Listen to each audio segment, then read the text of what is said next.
Sede santos,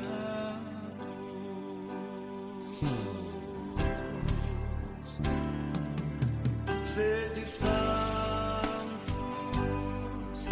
esta é minha vontade. Sede santos, é o que eu mais quero. Sede santos, esta é minha vontade. Sede santos, é o que eu mais quero.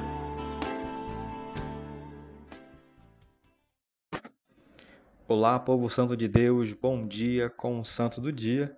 Meus irmãos, hoje é dia 27 de março e a igreja apresenta para nós hoje, para o nosso crescimento espiritual, para o nosso conhecimento, a história de muitos santos, né? Todo dia é dia de muitos santos, mas eu queria trazer para vocês hoje, como eu sempre trago também, a história de uma beata.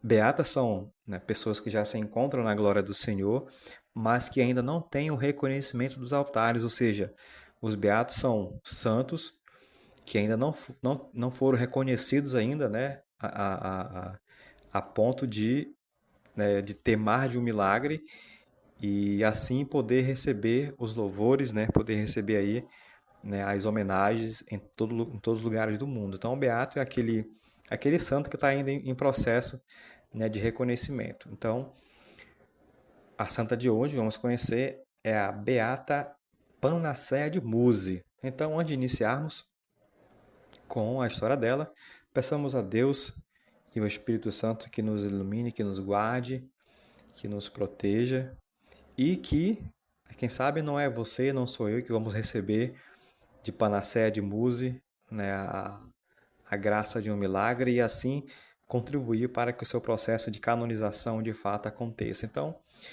que o Senhor nos abençoe em nome do Pai, e do Filho e do Espírito Santo. Amém. Meus irmãos, Panaceia foi uma jovenzinha que viveu na segunda metade do século XIII. Vocês vão perceber ao longo da história que a vida dela pode ser que tenha inspirado um dos contos de fadas aí, né? Vocês vão perceber que a história é muito parecida com a história de uma princesa que as meninas aí gostam muito, tá bom? Então,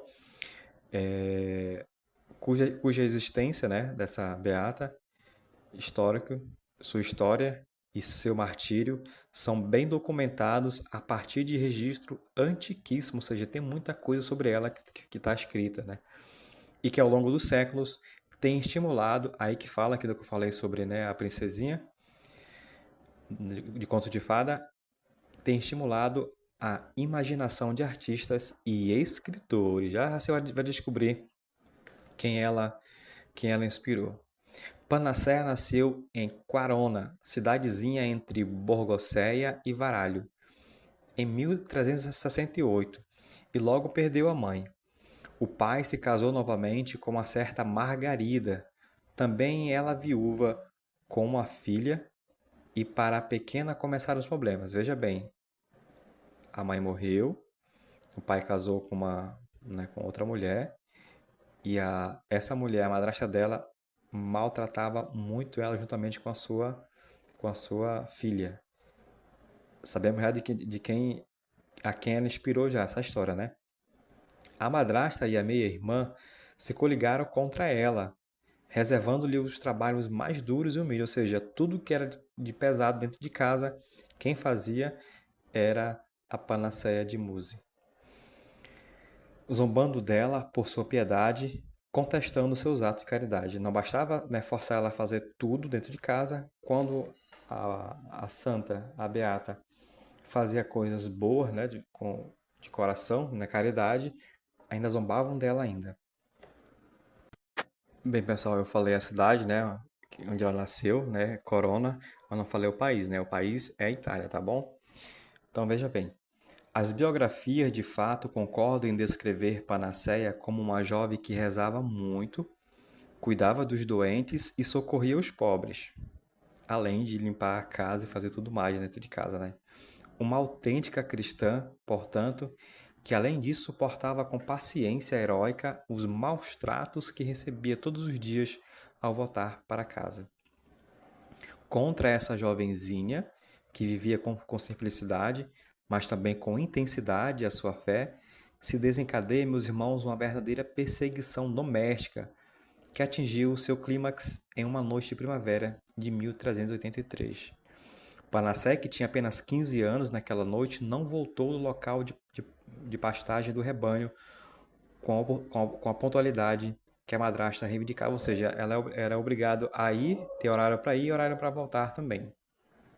Com raiva no coração e o ressentimento de sempre, esta última, ou seja, a madrasta, foi procurá-la e a encontrou-a nas pastagens que circundavam a cidade de Corona.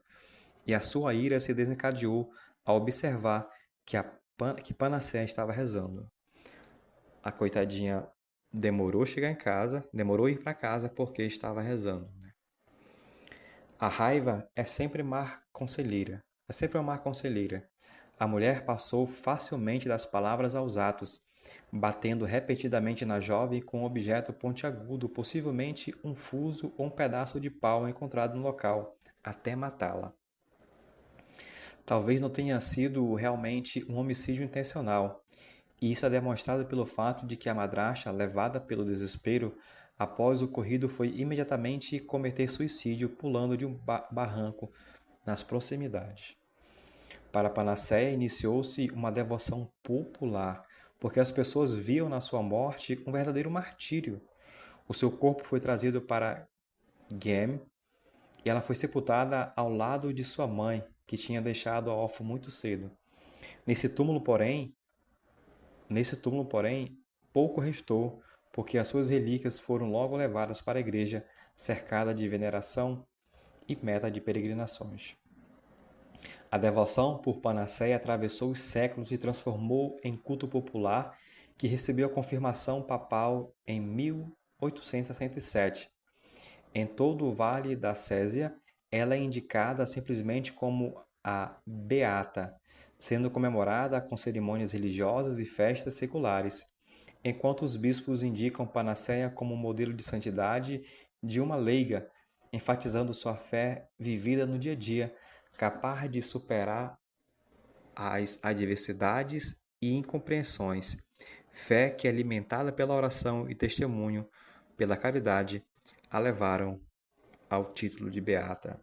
Então, meus irmãos, a história de Panassé de Múzio, uma história que você viu, né, que inspirou com certeza o conto da Cinderela, né, gente? Então, às vezes os contos ele tem um fundo, né? Então, essa moça aí que perdeu a mãe logo cedo, o pai casou-se com uma mulher, essa mulher e a filha maltratam ela, abusam, né, da caridade dela. Então, essa história que narra, né, a Cinderela, mas o fundo disso aí é a caridade, a santidade e a vida heróica de uma jovem de apenas 15 anos que pela fé, né, que pela obediência a Deus, né, que pela devoção em Deus que estava rezando, né, foi levada ao martírio. Então aprendamos com essa jovem Panassé de Múzio a sermos perseverantes, né, a não deixar que as incompreensões, né, que os julgamentos vindo de fora e dentro de casa atinjam a nossa fé, né, possamos ter coragem de dedicar fé também ao Senhor. Geralmente março sempre é quaresma, né? Então, que dediquemos tempo à oração ao Senhor, dediquemos tempo à caridade, tempo ao jejum também. E isso irá certamente fortalecer a nossa alma, irá nos aproximar muito mais de Deus. Meus irmãos, encerro aqui pedindo que você, né, curta esse vídeo, comente, compartilhe com sua família. Né? Diga, olha só, hoje eu conheci a santa que inspirou Cinderela. Você pode contar assim, né? Pode falar assim que não é errado não, tá bom? E que Deus nos abençoe. Né, que você pode ajudar nosso canal, né, curtindo, comentando, compartilhando, também se inscrevendo no nosso canal, tá ok? Até a próxima e não esqueçamos, sejamos santos, pois o nosso Pai que está no céu é santo. Eu digo sim, Senhor. Você é santo. Esta é minha resposta. Você é santo. Eu digo sim, Senhor. Você é santo. Esta é minha resposta. ser santo.